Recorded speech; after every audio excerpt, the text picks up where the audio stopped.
Hi, and welcome to Girl Talk. We have a wonderful show for you today. It's absolutely beautiful out. My friend Moshe is here from Rejuvenate Health. How are you today? I'm doing great. Good morning. I actually have to say, we've already had a half an hour conversation, so whoo, that was great. I really enjoyed it.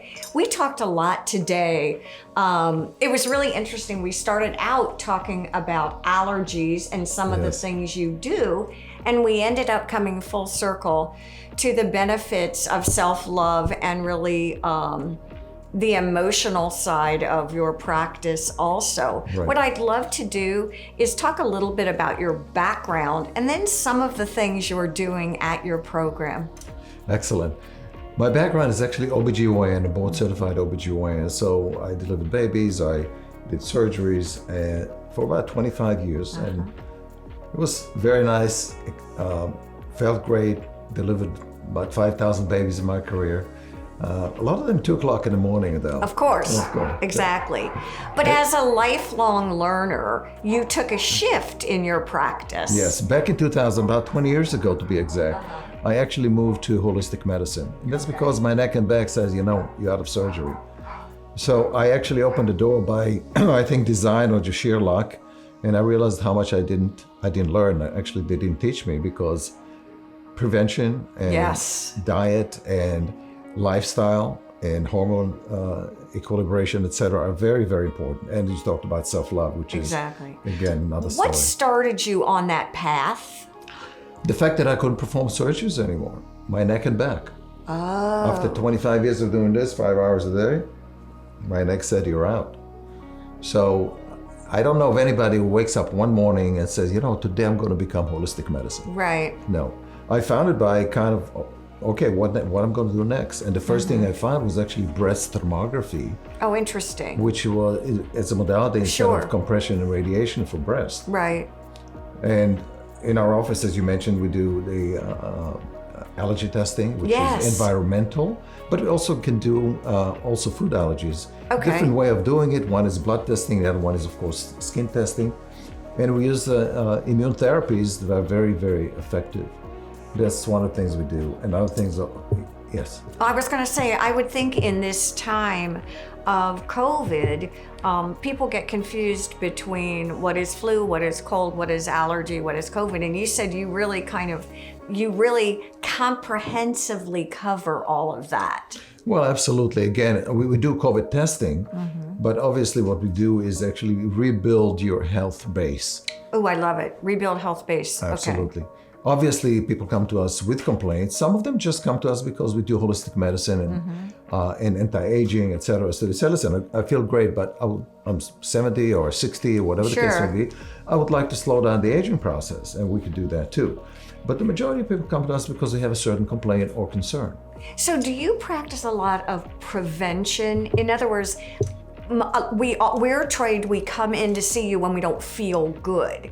Is it possible that we should come in to see you when we do feel good so that you can help guide us to our best health? Is that the way? Okay. Absolutely. And if you take the Chinese model, the old Chinese model, traditional Chinese medicine, the doctor gets paid as long as the patient is healthy. Once they get sick, they don't because they failed their mission. Wow, that's kind of interesting. That's correct. Talk about a paradigm shift. Absolutely. So absolutely, we give our patients a way that they can deal with because, certain restrictive diet will not work for some people. So I need to work with them and find out, okay, what are you willing to do? Here's the best thing, but we can make some changes and still put you on the right way to long life, happy life, and healthy life, accomplished life. So when you talk to a patient, I'm assuming that you develop a relationship with the person that you're seeing, because quite frankly, I would imagine you're going to be asking me a lot of questions, not just about my physical being, but my emotional self too. Can you share with us a little bit about that? It's thank you for that question. It's such an integral part of our care about people because nobody tells us that the emotions are 90% of our issues. It's almost a taboo to talk about it. So you're absolutely right. I have to create a connection with my patient and make them feel comfortable to talk about it, because if you don't have integral report. With report, nobody wants to talk about it. True. It's nobody embarrassing. wants to be embarrassing. Yeah. You don't want to be judged. You don't want Right. to be criticized. There's no judgment. It's just whatever. The more you can tell me about your issues, and I'm asking questions, Sure. the better I can help you. So, what are some of the things about emotions that you think, or practical strategies that you would implement with your patients when it comes to their thoughts and feelings? Okay, let's talk about the practical part. I tell them, when you have a problem coming into your life, ask 2 questions. Can I do anything about it to solve it, or not? Okay. If you can do something to solve it. If you can't, get rid of it. Another issue on the emotional part, you get an emotion. Ask yourself a question: is it mine? 90% of it is not ours.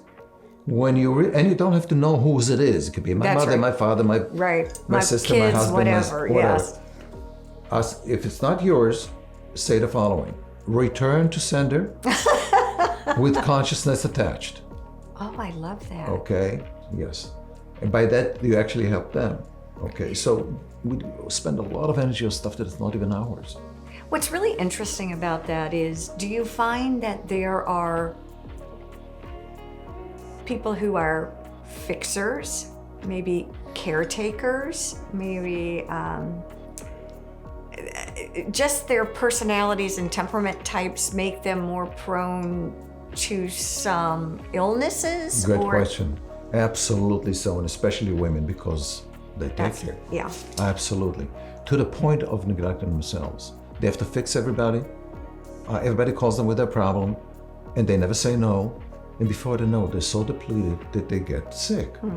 And they come to me and I say, listen, you have a choice. You can continue their way and totally deplete your energy and go by the wayside, or say, you know what? I'm stopping as of now to be the neighborhood psychologist. It's so interesting to me when you talk about that, because I think it's imperative that we do something that you talk about, and that is self-love. How do you even describe what that is? The self-love? Yes. Self-love is the opposite of narcissism. Self-love is, I love myself because of who I am. I deserve to be happy. I deserve to be healthy. And I deserve to have a good life. That's self-love. Without that, we sabotage ourselves. Even if we have everything, we sabotage ourselves, and we're not really deserving of being loved, being able to love, be healthy, happy, and financially independent. And on that note, I want to thank you, sir, and all of you for joining us here on Girl Talk. Have a great week. Bye-bye.